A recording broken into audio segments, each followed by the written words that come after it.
Pedal wheel ඉස්සු පොකුණට අනිවාර්යයි. කරන්ට් එක කොයි වෙලාවෙ ගියත් දාන්න ඕන මේ පැඩල් වීල් එක.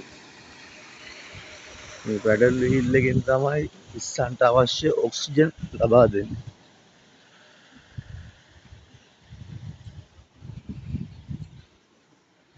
SPF මොනඩෝන් කියන ඉස්සන් වර්ගයට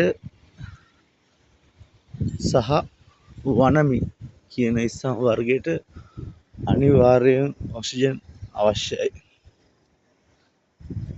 අපි දවල්ට උනත් රෑට උනත් එක වගේම ඔක්සිජන් ලබා දෙන්න ඕන.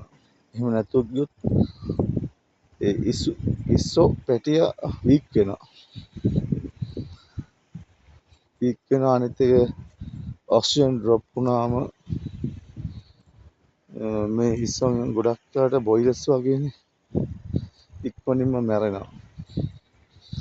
මැරුණාම අනිත් හිස්සා මේ හිස්සා කාපුවම ඩිසීසස් එනවා.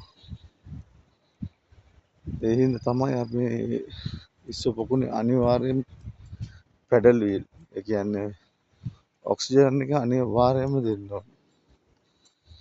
වෙලාවක් කලාවක් නැහැ. දවල් ඕ රෑ රාත්‍රී කාලයේ විශේෂයි. උලන් නැති දවස්වල අනිවාර්යයෙන්ම ඔක්සිජන් දෙන්න ඕන.